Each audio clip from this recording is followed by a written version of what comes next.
Muito boa tarde para você, caro ouvinte. Está começando mais uma edição do nosso programa Encontro com as Paróquias, aqui na Rádio Catedral FM, a Sintonia da Felicidade. Eu sou o Padre Brito, José Brito III, e te faço companhia até às 16 horas. Neste segundo programa do ano de 2026, somos agraciados com a presença do Monsenhor Givanildo Luiz de Andrade, um sacerdote cuja vida é testemunho concreto do amor de Deus vivido no serviço.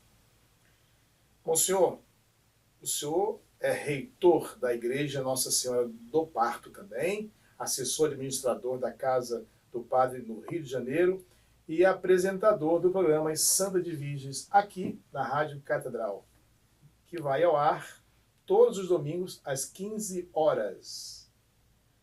E é o idealizador da Casa de Santa de Virgens, que acolhe pessoas de todo o Brasil.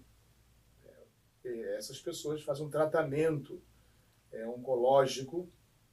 Então, o Monsenhor Givanildo nos mostra que a vocação sacerdotal vai muito além de um chamado. É um verdadeiro servir.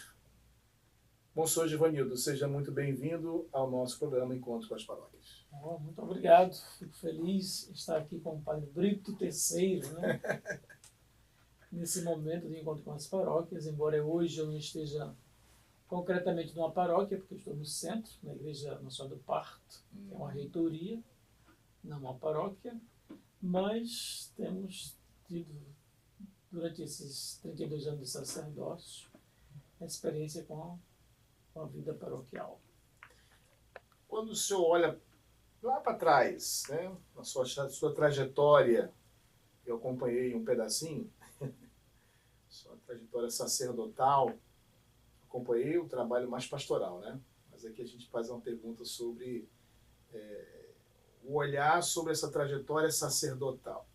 Em que momento o senhor percebeu que Deus o chamava para esse caminho de serviço?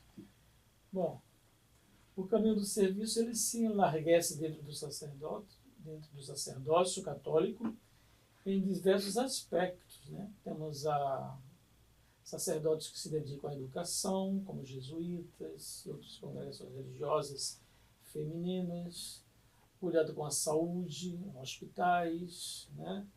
E outras situações também bem concretas, situações de caridade, como creches, maternidades e tudo mais. A igreja ela é enlarguecida por esses dons e carismas surgidos através do Espírito Santo. É o Espírito Santo que dá o dinamismo na vida sacerdotal e no serviço na igreja, né? E o senhor foi percebendo, então, essa... Sim, a gente, como sacerdote, primeiramente é o anúncio da palavra, né? É o querigma, anunciar Jesus. É a primeira missão do sacerdote. É o homem da palavra, é o homem da Eucaristia, é o homem da graça, porque pelo sacramento da reconciliação e do perdão, é o homem da santificação, por exemplo, no matrimônio, né? É o homem de Deus que dá o pão da vida, que é Jesus, na primeira Eucaristia, né? Então, essa é uma missão belíssima, né? Que quando a gente se depara com ela e tem consciência, a gente fica estupefato diante. E o senhor percebeu isso exatamente quando? Teve algum sinal? O sinal é a vida, né? Durante a vida que a gente vai descobrindo, a gente vai vendo o exemplo de outros. Teve assim um exemplo? Temos a vida. Primeiramente, o trabalho das Irmãs Beneditinas de Tuts, lá em Olinda, né? Que trabalha com a educação, onde eu estudei. Uma inspiração. Onde eu estudei, né? Depois, a vida dos monges também, a vida de recolhimento, de oração. E depois desse recolhimento de oração, o despertar para levar a palavra adiante, que vem pela missão sacerdotal. O senhor percebeu, então, assim, nessa sutileza, nesses Deus lhe chamando, né? Exatamente. E como é que foi o seu discernimento vocacional e quais os desafios que marcavam esse processo? O meu discernimento vocacional foi, na realidade, aqui no Rio de Janeiro, quando eu vim passar uma Semana Santa.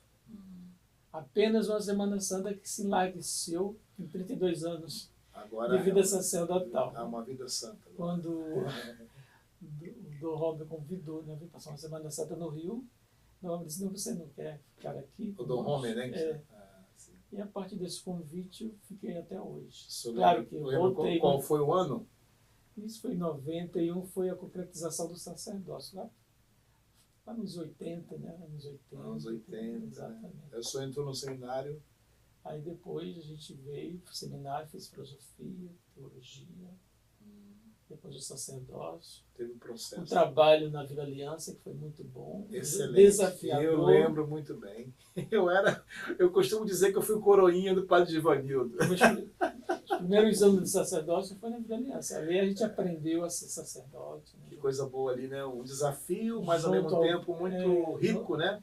Junto àquele povo bom, né, até hoje. Excelente. O povo A da paróquia Vila de Aliança. Menino Jesus de Praga é muito pungente, é muito forte hoje, né? Eu sou de origens da São Francisco de Assis, né? É vizinha, né? Que o senhor também assistia, né? As irmãs, né? Ia lá celebrar às vezes Isso. nos domingos. E eu colocava aquela túnica branca e ajudava o padre Givanildo. Pois é, uma história mais ou menos parecida.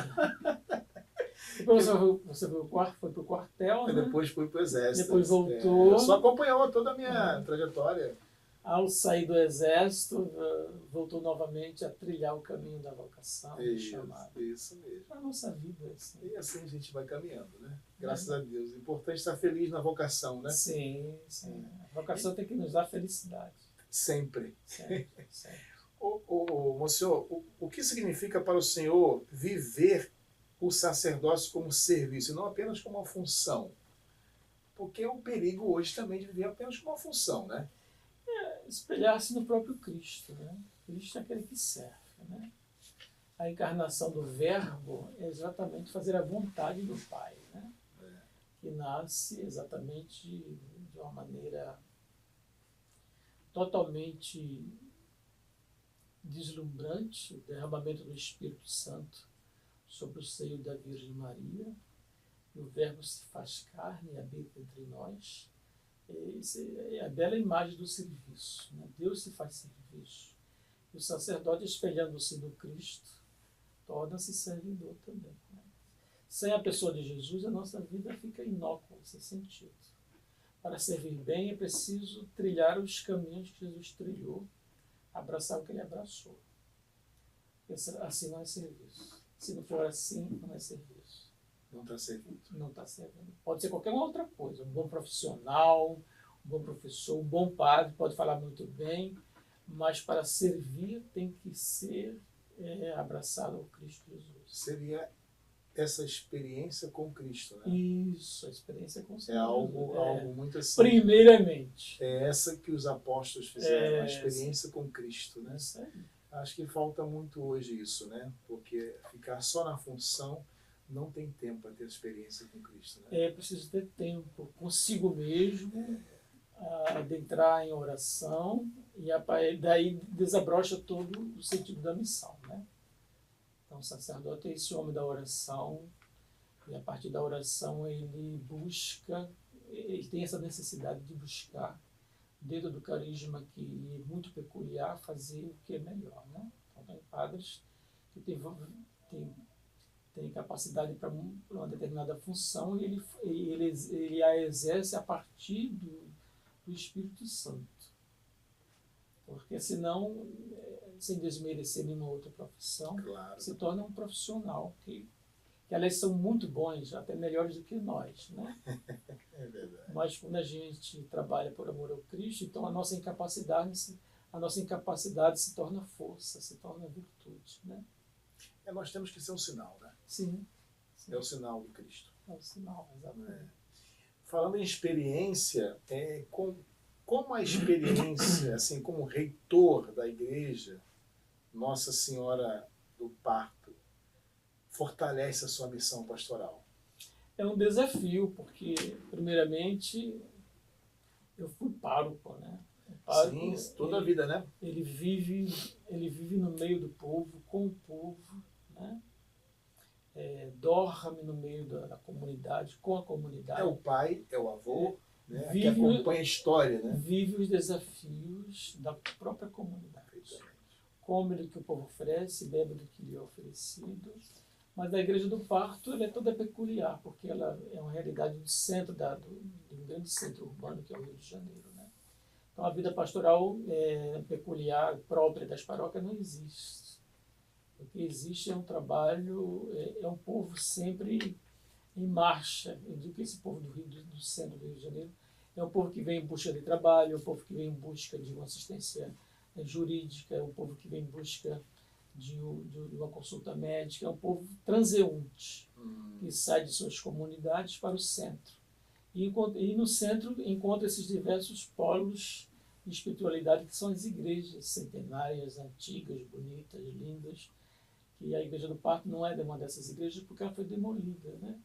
Ela hoje é uma igreja, a igreja do século XX, ela é bem mais simples, fica na rua Rodrigo Silva, número 7, né? Com a rua São José 90, né? Mas é um ponto de peregrinação. Toda hora que distante está entrando pessoas que entram por 1 minuto, 2 minutos, às vezes fica mais que isso. Os transeuntes, né? Então é uma experiência bem diferente. E ali só tem as missas Nós temos missas semanais. 7h30 da manhã, 12h15 e 17 horas. Dominical? Dominical nós não temos. Não tem. Sábado e domingo no centro da cidade. É fechado. O movimento mais é meio de semana. É o tempo do trabalho dos trabalhadores, né? Então a igreja sábado e domingo ela é fechada, com raríssimas exceções ali no centro. Nós temos a catedral que funciona normalmente, né? Temos a antiga catedral no Céu do Carmo, que tem a missa dominical, acho que às 9 ou 10 horas. E tem a igreja dos mercadores. Os mercadores agora. A Candelária, eu acredito que tem sim a missa ali, pelo menos uma missa. Mas as igrejas mais Mas no centro em geral é fechada. Mais antigas, né? Sim, sim. Era onde era a vida do Império, né? O Rio de Janeiro acontecia no centro, né? Perfeitamente. Depois com... E era residencial mais, né? Isso, exatamente. Mais do que comercial, né? Com o crescimento da cidade, então a cidade foi foi crescendo, então as pessoas foram migrando, né? Morando fora do centro. Né? Perfeitamente. Se tornou um centro puramente comercial. Agora todo um desejo da volta do residencial. Essa busca. Um projeto, né? Aí, né? A novos projetos residenciais para reocupar o centro. Né? Então, não sei, que vai ser muito bom. Eu acho que vai ser bom. Tem uma boa estrutura, né? Mas vai demorar um pouco. Já está acontecendo aqui na área da rodoviária ali, já tem muitos prédios. Alguns prédios residenciais que eram comerciais já estão se tornando em prédios residenciais. Eu acho que daqui a uns 5 anos o centro do Rio já estará reurbanizado. Passa muito rápido, né? Monsenhor, tem uma coisa interessante sobre a Nossa Senhora do Parto. Eu sei que... o porquê Nossa Senhora do Parto? Nossa Senhora do Parto, a sua história está ligada à história de um carpinteiro. Olha só. O carpinteiro João Fernandes, que veio da Ilha da Madeira, né? Português, né? Trazendo uma imagem que está conosco, essa imagem antiga, de 1649. Século XVII? Isso, século XVII. Então ele trouxe essa imagem que está na Igreja Nossa Senhora do Parto, e ele quis construir uma pequena capela para ela, de fato construiu. Então, a sua origem veio a partir dessa vontade de um homem de fé, né? De um carpinteiro que trouxe consigo uma pequena imagem. E assim nasceu a Igreja Nossa Senhora do Parto, no centro. E teve um grande trabalho também, né? Ela teve ao lado um grande centro de acolher mulheres, né? Como sempre. As mulheres têm suas consequências, seus sofrimentos. Mas né? estão sempre na frente. Né? E encontrou justamente na Igreja Nossa Senhora do Parto, né, um grande centro em que elas eram acolhidas, tinham problema com os pais, as meninas no tempo do Império, né, as moças. Ah, sim, olha que no tempo do Império. Acolhida, né? Acolhida. Entendeu? Então se tornou um grande centro de acolhida de mulheres já naquele tempo. Depois, com o desenvolvimento da cidade, o alargamento das ruas e tudo mais, tudo aquilo veio abaixo. Então, a igreja foi novamente feita, mas agora num estilo mais moderno, do século XX, mas bem mais simples do que essas outras mais barrocas, mais bonitas. Mas ela é bem atuante. Abre às 7 horas, fecha às 18 horas. De segunda a sexta-feira. Nós temos 3 missas por dia. Né? Tem eu e o Padre Eli lá. O Padre Eli. Nós estamos lá juntinhos. É bom, que bom. Monsenhor, agora a gente vai dar um pulinho lá na casa do Padre. Vamos lá passar um pouquinho lá? Vamos procurar saber um pouquinho sobre a casa do Padre? A casa do Padre? Então, veja bem, de que forma assim o seu trabalho na casa do Padre do Rio de Janeiro, claro, na casa do Padre do Rio de Janeiro, Cardeal Câmara, né? Contribui para o cuidado da fraternidade entre os sacerdotes? Olha, a casa do Padre, o senhor Cardeal Dom Orani João Tempesta, ele refez novamente o cabido, os cônegos. Interessante, é bom tocar nesse assunto. Os cônegos de São Pedro. Isso. Justamente com a finalidade de cuidar da casa do Padre. Né? Então, eu faço parte também, porque eu sou cônego. Sim, sim. Então, somos os cônegos de São Pedro. Nós temos o cônego Valtemário, que é atualmente, ele é o provedor da casa da Irmandade de São Pedro, e, consequentemente, também ele é um dos cuidadores da casa do Padre. Então, a finalidade dos cônegos é justamente, do cabido de São Pedro, é cuidar também da casa do Padre. Claro que é um cuidado, a casa do Padre ela é cuidada por todas as paróquias. Todos os padres têm consciência de que precisa cuidar dos padres idosos. Mas nessa questão mais imediata, mais próxima, daquilo que precisa, né, das urgências do dia a dia, o cabido de São Pedro ele tem essa função, sobretudo, de cuidar daquela casa de irmãos idosos, né, que depois de tantos anos trabalhados nas paróquias, são acolhidos ali para serem cuidados, alimentados, levados ao médico. Né? E eles encontram no cabido de São Pedro esse apoio, essa fraternidade. Essa presença é muito forte. Essa presença hoje, é muito né? importante. Então, uma vez por mês, nós padres, nós cônegos, vamos celebrar, e os cônegos também procuram de uma maneira ou outra nas paróquias levar a sua ajuda material, incentivando também toda a comunidade da Arquidiocese a cuidar desta casa, que é a casa do sacerdote idoso. Né? Esse carinho, esse zelo. Fraternidade, né?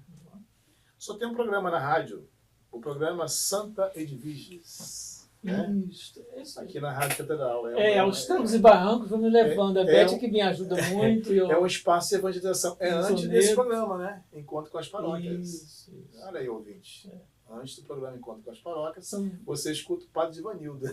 20 minutinhos. Eu sou de Ivanildo, 20 minutos. Geralmente a gente fala um pouquinho sobre a rádio, incentiva os amigos, colaboradores da rádio a não desanimarem nunca, né? desse propósito de evangelização, que é a Rádio Catedral, muito importante. Né? A gente apela para eles que é importante. Às vezes a gente fica cansado, né, de falar sempre sobre a mesma coisa, mas acontece que todo dia a gente tem fome, né? Todo dia a gente tem sede, né? Então, todo dia a gente precisa comer. Somos humanos, né? Então, da mesma forma também são os nossos trabalhos, nossos projetos. A gente não pode abandoná-los porque a gente está cansado de falar a mesma coisa, né? Mas a gente tem que falar, incentivar. É muito importante a Rádio Catedral, a sua missão de evangelização, de anunciar Jesus, de trazer informações, de trazer programas, de levar a boa nova da salvação a todas as pessoas. E nas madrugadas da nossa cidade, tem muitas pessoas cuja única companhia é a Rádio Catedral. Então é muito importante que a gente possa manter essa rádio no ar, porque é a companhia de muitos irmãos e irmãs nessa grande cidade e até fora dessa cidade. E a gente aproveita os estudiosos da informática dizem o link, né? E a gente diz assim, vamos aproveitar agora esse momento para a gente falar sobre a Casa Santa Edviges. A gente fala um pouquinho sobre a casa. O senhor lembra como é que começou esse projeto? Na casa? Não, o projeto surgiu, o projeto do programa, né? Sim. A finalidade do projeto do programa é levar adiante o nome da casa e ter também uma maneira de buscar auxílio, né? A gente pede para as duas coisas, pede para a rádio primeiramente, depois pede para a casa. E a Casa Santa Edviges, como é que ela foi criada?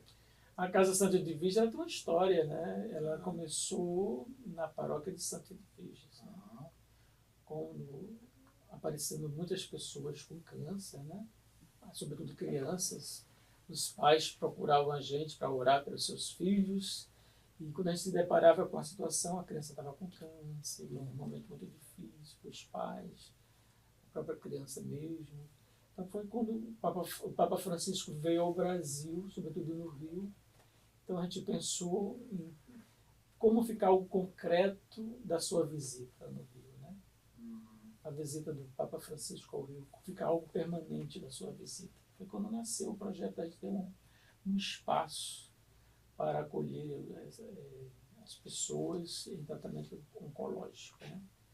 Então, um trabalho permanente e memorial dessa passagem importante do Papa Francisco nessa cidade, né? Como peregrino da paz, como anunciador do reino, né? E aí, então, a casa surgiu. Então, a casa surgiu de um sonho, mas também de uma realidade muito concreta, pessoas que apareciam com câncer. E hoje a situação é muito mais difícil, porque a cada ano aparecem mais de 400 mil novos casos de A pessoa pessoas. recebe por mês quantos, mais ou menos? Pessoas em tratamento? Depende do hospital. Por mês, por ano? Este ano, o ano de 2025, nós recebemos 155 pessoas, né? E diversas situações, porque hoje a casa não atende só pessoas em tratamento de câncer. Hoje os hospitais já nos descobriram. Aí elas são encaminhadas pelos hospitais para a sua casa, para a Casa Santa Edviges. Nós temos uma assistência social e nós temos um convênio com o INCA, com o Hospital, o Instituto Nacional do Câncer. Então esse convênio nos possibilita termos essa reciprocidade disso.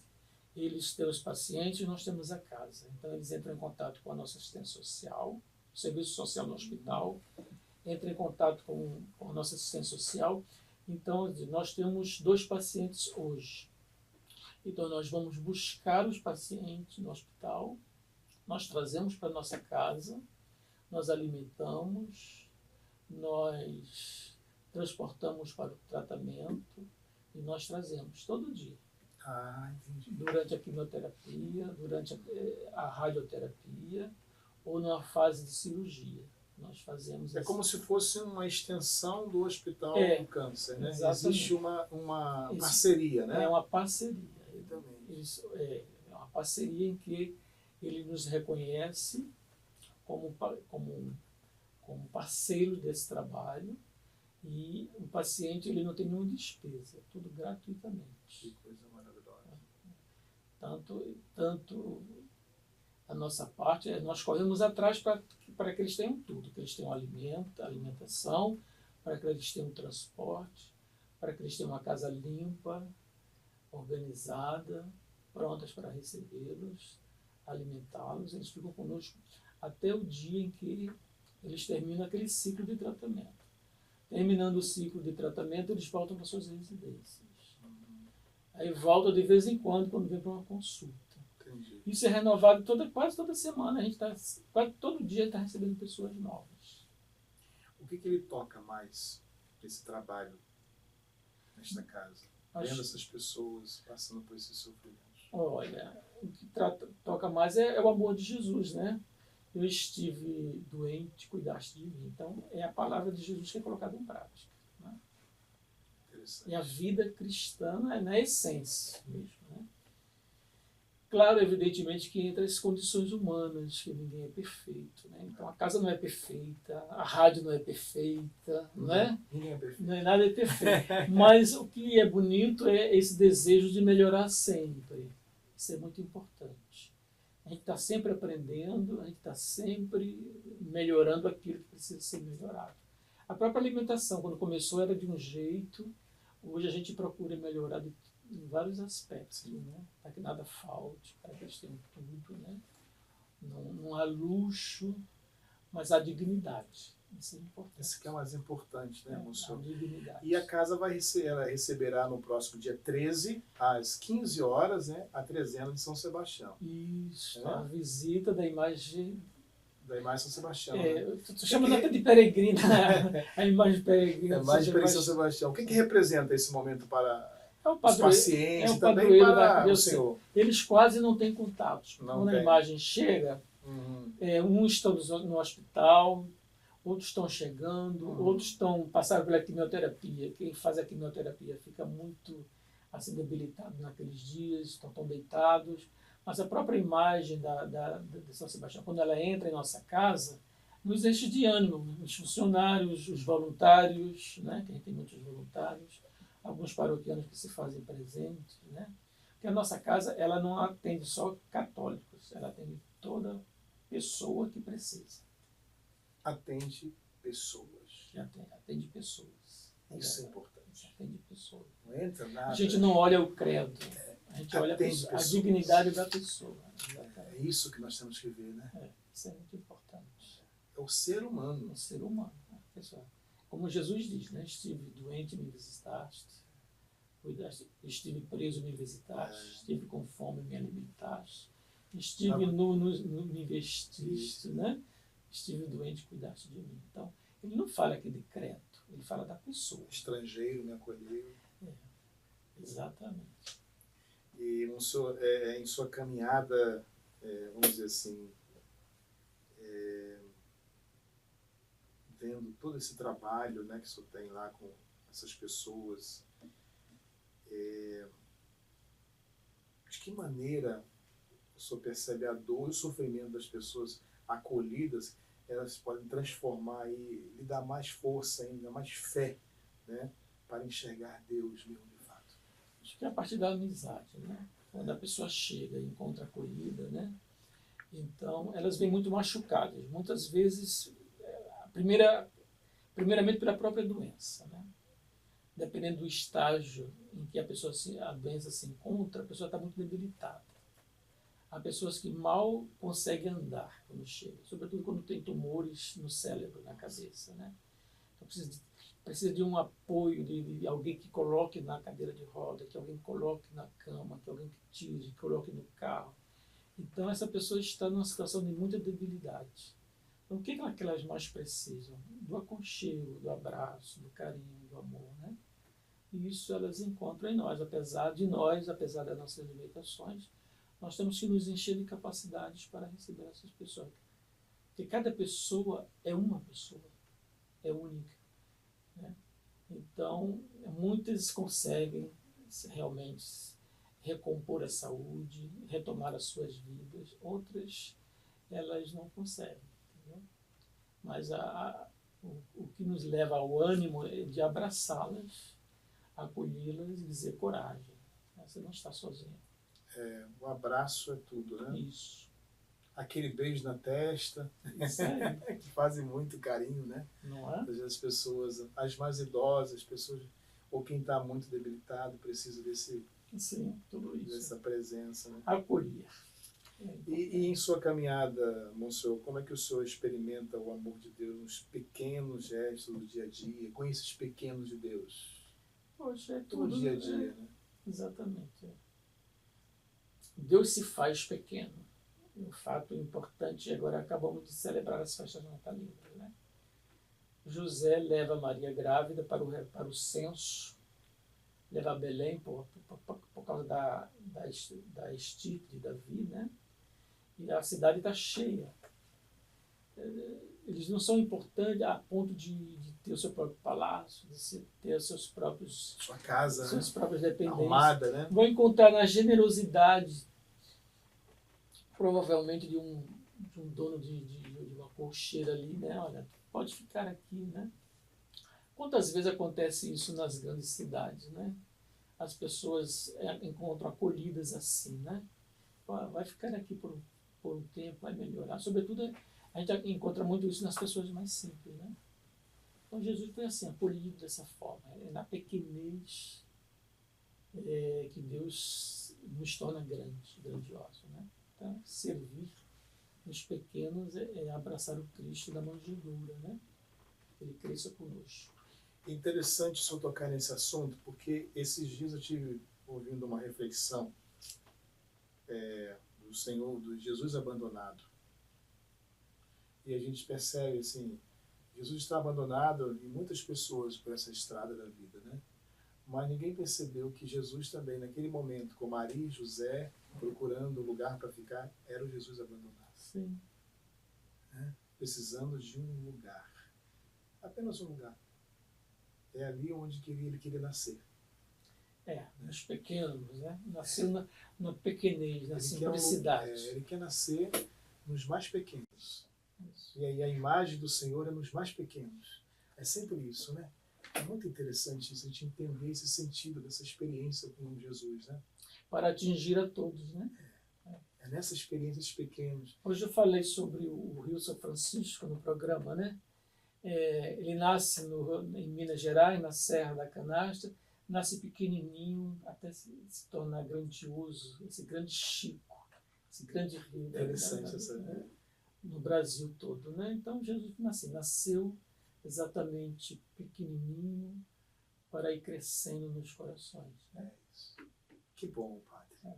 Que entrevista maravilhosa. Bom, senhor, o programa chegou ao fim. Mas antes eu gostaria que o senhor deixasse aí uma mensagem para quem nos ouve neste momento, ou vai nos ouvir depois no YouTube da rádio, vai nos ver também, né? Da Rádio Catedral, e que ainda tem medo de dizer o seu sim para o seu chamado. Não desanimar. Nunca. Jamais. Ter a teimosia dos profetas. A teimosia dos profetas. Eles foram teimosos. Jeremias. E como foi teimoso? Jeremias foi jogado na cisterna, né, vendido, né, pelos próprios. José foi assim. José foi assim. José foi vendido pelos irmãos, pelos né? irmãos, Aquela ganância, né? Então, não desanimar diante das dificuldades da vida. Sempre há luz, e essa luz é Jesus. Bom, senhor, muito obrigado pela sua presença tão inspiradora e esclarecedora. Que Deus continue abençoando a sua caminhada, a missão, a igreja, junto ao povo de Deus. Muito obrigado a todos, sobretudo essa família da Rádio Catedral. Um grande abraço. O programa Encontro com as Paróquias fica por aqui. Até o próximo programa, se Deus quiser.